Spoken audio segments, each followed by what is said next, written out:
Saludos podcast maníacos, de nuevo estamos aquí, listos para otra inversión profunda. Esta vez nos adentramos en un tema que ha estado generando muchos titulares últimamente y que sin duda está dando mucho que hablar en España: la ocupación. Efectivamente. Para este análisis hemos buceado en un montón de fuentes, noticias, análisis legales, informes estadísticos. Fue todo un poco. Lo que queremos es darte una visión clara y concisa, que te permita entender bien este complejo fenómeno sin saturarte con un exceso de información. Sin duda es un tema con muchas aristas, muchos matices, pero hoy vamos a intentar arrojar un poco de luz sobre el asunto. ¿Te parece si empezamos por lo básico? Por supuesto. ¿Qué es exactamente la ocupación?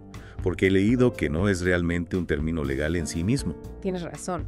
La palabra ocupación se usa mucho en el lenguaje coloquial, pero en el Código Penal español no existe como tal.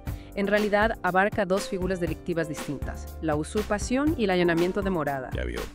¿Y la diferencia clave entre ambas? Radica en si el inmueble en cuestión se considera o no morada. Morada. Suena algo así como un hogar. Pero, ¿cómo se define legalmente? Básicamente se considera morada cualquier espacio cerrado donde una persona vive de forma habitual o guarda sus pertenencias de manera continuada. Es decir, no solo tu vivienda principal. Exacto. También podría ser una segunda residencia, una casa de vacaciones, un apartamento que utilizas para escapadas. Siempre y cuando tengas ahí tus cosas. Correcto. Entiendo. Entonces, ocupar una morada y ocupar, digamos, un local comercial vacío se tratan de forma diferente por la ley. Totalmente. El allanamiento de morada es un delito que protege la inviolabilidad del domicilio. Si alguien entra o se queda en una morada sin permiso, las penas pueden ser bastante severas. Incluso prisión de 1 a 2 años si hay violencia o intimidación. La usurpación, en cambio, se refiere a la ocupación de inmuebles que no son morada. Por ejemplo, una casa abandonada o un local comercial. En estos casos, la sanción suele ser una multa, normalmente de 3 a 6 meses. Una diferencia importante. En cuanto a la escala del problema, ¿cuántos casos de ocupación se dan realmente en España? Bueno, aquí es donde las cosas se ponen un poco confusas. Según algunas fuentes, ha habido un aumento significativo de casos de ocupación desde 2018, alrededor del 40%, y señalan que este fenómeno se concentra especialmente en Cataluña y en algunas zonas costeras. Como las Islas Baleares, Murcia, Valencia. Exactamente. Si nos fijamos en las cifras de 2020 y 2021, vemos un aumento de unos 14.600 casos a más de 17.200. Un aumento considerable. Sin embargo, otras fuentes indican que en 2022 y en el primer trimestre de 2023, el número de denuncias por ocupación ha disminuido. De hecho, las denuncias de 2022 representaron solo alrededor del 0.06% del total de viviendas en España.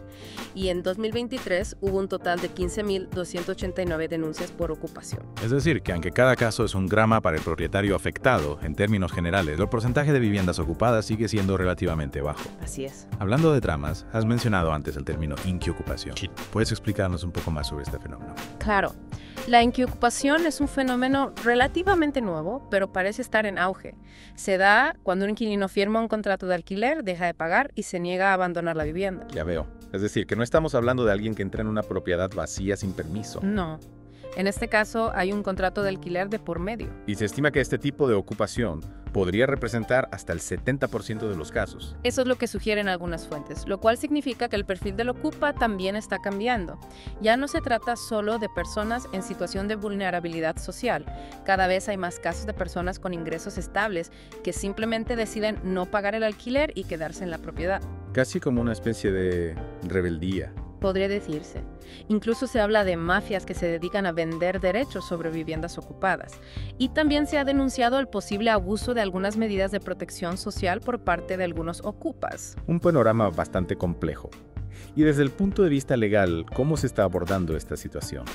Porque muchos propietarios se quejan de que la ley no les protege lo suficiente. Sí, esa es una crítica bastante común. Se percibe que la legislación no se ha actualizado lo suficiente desde 2018 para responder a este problema de forma eficaz. Y a menudo se compara la situación en España con la de otros países europeos, donde la protección de la propiedad privada parece ser mucho más fuerte. Y donde los procesos de desalojo son mucho más rápidos. Exacto. Otro factor que se menciona a menudo es el escudo social, que se implementó durante la pandemia para proteger a las personas vulnerables de los desahucios. Una medida bien intencionada, pero que algunos argumentan que pudo haber dificultado la recuperación de viviendas por parte de sus legítimos propietarios. Sí, se habla de un posible efecto llamada. aunque se supone que el escudo social debía finalizar en septiembre de 2022, ha habido varias prórrogas, lo que ha generado incertidumbre y preocupación entre los propietarios. Y luego está la lentitud de la justicia, que para muchos afectados es desesperante. Desgraciadamente, los procesos judiciales para desalojar a un ocupa pueden alargarse durante meses, incluso años. La media está en torno a los 20 meses y medio. Imagínate la frustración de un propietario que no puede acceder a su propiedad durante todo ese tiempo. Y luego es la cuestión de las penas. La usurpación con violencia se considera un delito grave, pero la usurpación sin violencia se trata como un delito leve. Y muchos propietarios consideran que esta distinción no refleja la gravedad de la situación. ¿Y ha habido algún intento por parte de los partidos políticos de reformar la ley en este sentido? Sí, ha habido algunas propuestas. Partido Popular, por ejemplo, presentó propuestas en 2019 y 2020 para endurecer las penas y combatir las mafias de la ocupación, pero no lograron el apoyo parlamentario necesario. El PDCAT también propuso medidas urgentes en 2022. Sin embargo, la Ley de Vivienda de 2023, que ha generado mucha polémica, no aborda la ocupación de forma directa de una manera que satisfaga a los propietarios. Se centra más en la regulación de los alquileres y en los desahucios de personas vulnerables, introduciendo la obligatoriedad de intentar una conciliación con los grandes tenedores de vivienda. Entiendo. Entonces, ¿qué implica esta nueva ley de vivienda en relación con los desahucios?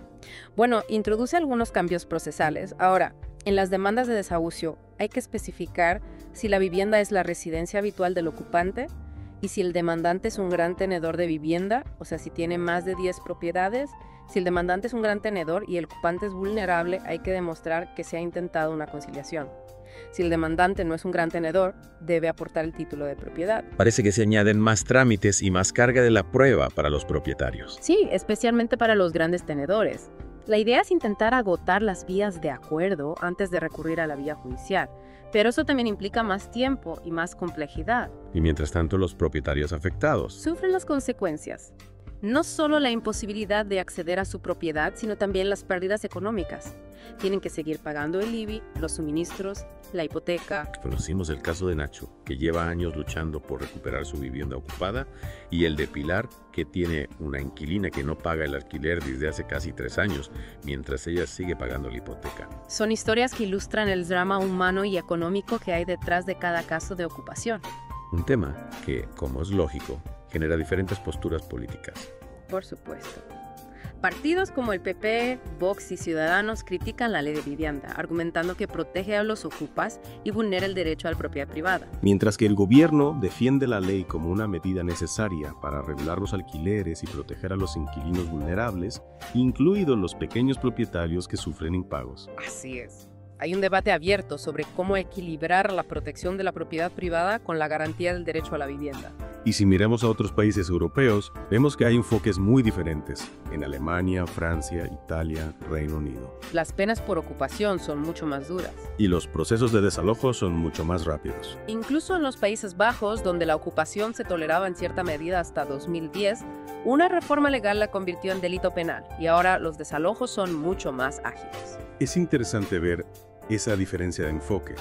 ¿Por qué crees que en España la ley parece ser más indulgente con los ocupas? Bueno, hay varios factores en juego. La Constitución española reconoce el derecho a la vivienda y esto a veces se interpreta como una limitación al derecho a la propiedad privada. Además, la crisis económica, la falta de vivienda asequible y el escaso parque de vivienda social, en comparación con otros países europeos. También pueden influir en la forma en que se aborda este tema. ¡Claro! No es una cuestión simple. Y en cuanto a posibles soluciones, ¿qué se está proponiendo para abordar el problema de la ocupación de forma más efectiva? Hay varias ideas sobre la mesa. El magistrado Vicente Magro propone una ley integral que agilice los desalojos, por ejemplo, en un plazo máximo de 72 horas con una orden judicial. Y que se elimine la distinción entre allanamiento y usurpación. Sí, eso también. La abogada Arantxa Goenaga va un paso más allá y propone la recuperación inmediata de las viviendas ocupadas en 24 o 48 horas, así como un aumento de los recursos para los procedimientos penales. Y incluso propone cambios en la ley de propiedad horizontal para que las comunidades de vecinos puedan tomar medidas legales. Exacto. Pero claro, hay voces que advierten que estas medidas podrían perjudicar a las personas vulnerables. Y que el Estado estaría trasladando la responsabilidad de garantizar el derecho a la vivienda a los propietarios. Sí, ese es un debate importante. También se habla de los posibles efectos no deseados de la ley de vivienda, como un aumento de la venta de viviendas en alquiler o el crecimiento del mercado de alquileres temporales informales. Lo que podría generar más inseguridad jurídica. Claro. Y luego está el debate sobre la magnitud real del problema. Algunos lo ven como una crisis social grave, mientras que otros argumentan que el porcentaje de viviendas ocupadas es relativamente bajo y que la verdadera crisis es la falta de acceso a una vivienda digna. En este sentido, el modelo de los Países Bajos, con su enfoque en la gestión de viviendas vacías, parece bastante interesante. Sí, después de penalizar la ocupación en 2010, han desarrollado un sector dedicado a dar un uso temporal a los edificios vacíos.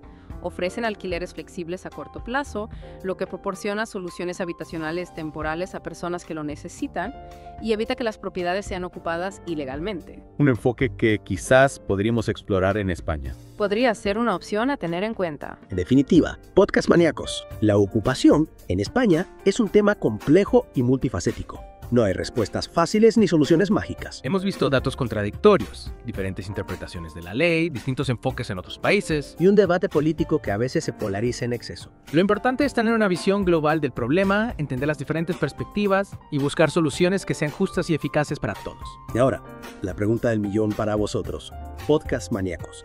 ¿Cómo creéis que deberíamos abordar este desafío? Es necesario endurecer las leyes. Hay que buscar otras alternativas. Os animamos a reflexionar sobre este tema y a compartir vuestras opiniones en los comentarios. Nos encantará leer vuestras ideas. Y si os ha gustado esta inmersión profunda en el mundo de la ocupación, no olvidéis darle un buen like, suscribiros al canal y activar la campanita para no perderos nuestros próximos análisis. Hasta la próxima. Hasta pronto.